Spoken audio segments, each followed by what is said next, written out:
नमस्कार दोस्तों, आज की इस वीडियो में हम बात करने वाले हैं कि एनसीईआरटी पढ़ना क्यों ज़रूरी है और ये किस तरह से एक एस्पिरेंट की लाइफ में इंपॉर्टेंट रोल प्ले करती हैं। फ्रेंड्स, किसी भी एग्ज़ाम को क्रैक करने के लिए हमारा बेस का स्ट्रॉन्ग होना बहुत ही ज़्यादा ज़रूरी होता है।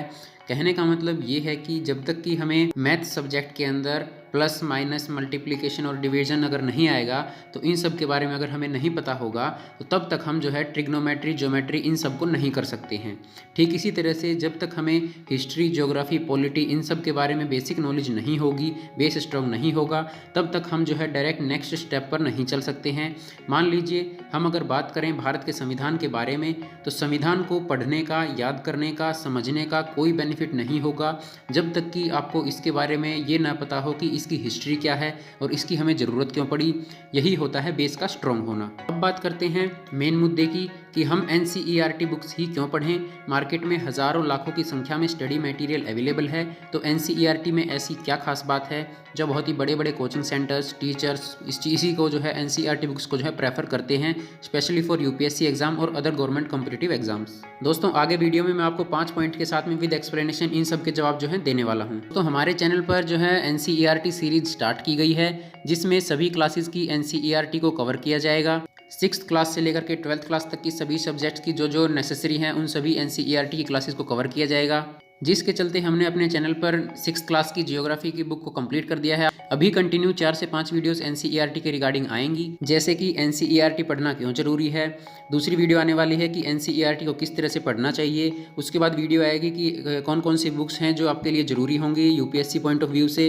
उसके बाद नेक्स्ट वीडियो आने वाली है कि आप करंट अफेयर्स को, करंट इवेंट्स को किस तरह से कवर कर सकते हैं विदाउट एनी न्यूज़पेपर। हम वीडियो में आगे बढ़ते हैं कि हमें एनसीईआरटी पढ़ना क्यों जरूरी है, क्यों बड़े बड़े टीचर्स, कोचिंग सेंटर्स इसको प्रेफर करते हैं। तो सबसे पहला पॉइंट आता है सिंपल लैंग्वेज। देखिए फ्रेंड्स, कोई भी टॉपिक हो या सब्जेक्ट हो, कितना भी मुश्किल क्यों ना हो, लेकिन जब हमें कोई इस चीज़ को बहुत ही आसान तरीके से करके समझाता है, तो वो चीज़ें हमें समझ आ जाती हैं और बहुत ही लंबे समय तक याद भी रहती हैं। एनसीईआरटी बुक्स में सभी टॉपिक्स को बहुत ही अच्छे तरीके से और आसान भाषा में लिखा गया है।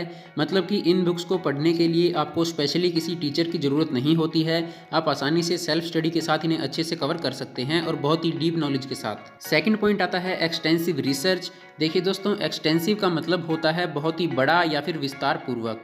तो जितना भी डाटा एनसीईआरटी बुक्स के अंदर दिया गया है, वो सब जो है बहुत ही ज़्यादा रिसर्च करने के बाद ही आपको प्रोवाइड किया गया है।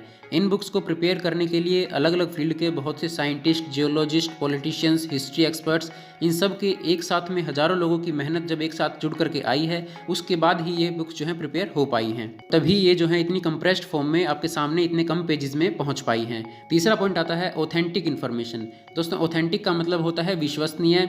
दोस्तों, इन बुक्स के अंदर जो भी इन्फॉर्मेशन या डाटा दिया गया है, वो सभी जो है गवर्नमेंट एजेंसी और गवर्नमेंट इंस्टीट्यूट के द्वारा ही दिया गया होता है, और सही और गलत के पूरे वेरिफिकेशन के बाद ही बुक्स में प्रिंट किया जाता है, पब्लिश किया जाता है। इसलिए इन बुक्स पर हर कोई आंखें बंद करके विश्वास करता है, चाहे कोई टीचर हो, कोचिंग सेंटर हो, या फिर कोई एस्पिरेंट हो, या फिर कोई रिसर्चर हो। सभी एनसीईआरटी में दी गई इन्फॉर्मेशन को ऑथेंटिक मानते हैं, इसलिए स्टूडेंट्स को प्रेफर भी करते हैं। इसके बाद में जो अगला पॉइंट आता है, वो आता है नेग्लिजिबल मिस्टेक्स। मतलब कि मिस्टेक्स की चांसेस बहुत ही कम होते हैं, ना लगभग ना के बराबर होते हैं। जैसा कि हमने पिछले पॉइंट में डिस्कस किया है कि बुक्स को पूरे वेरिफिकेशन और ऑथेंटिकेट इन्फॉर्मेशन के साथ में प्रिपेयर किया जाता है, तो इसी वजह से इन बुक्स में गलतियां बहुत ही कम पाई जाती हैं। जबकि अगर हम किसी और स्टडी मटेरियल की बात करें, तो वहाँ पर ऑथेंटिकेशन बहुत ही कम होती है, साथ ही साथ मिस्टेक्स के चांसेस भी ज़्यादा होते हैं। उसके बाद अगला पॉइंट आता है गुड फॉर अंडरस्टैंडिंग कंसेप्ट। देखिए दोस्तों, जैसा कि हमने वीडियो के स्टार्टिंग में डिस्कस किया था बेसिक नॉलेज और बेस स्ट्रॉन्ग होने के बारे में, ठीक उसी तरह से जब हम किसी अदर स्टडी मटेरियल को या बुक्स को स्टडी करते हैं, व कोई भी टॉपिक या सब्जेक्ट हमें अगर आसानी से समझ नहीं आता है, तो उसका कंसेप्ट क्लियर करने के लिए, उसको अच्छे से समझने के लिए एनसीईआरटी बुक्स की ही हेल्प ली जाती है। तो अगर आपने स्टैंडर्ड बुक्स से प्रिपरेशन स्टार्ट करने से पहले एनसीईआरटी को अच्छे से कवर किया होगा, तो आपकी 40 से 50% की जो मेहनत है वो कम हो जाएगी, और अदर स्टडी मटेरियल जो आप स्टैंडर्ड बुक्स को प्रिपरेशन के लिए प्रेफर करने वाले हैं, वो भी आपको आसानी से समझ आएंगे। तो ये हमारे पॉइंट्स थे जो आपको बताते हैं कि एनसीईआरटी पढ़ना क्यों जरूरी है।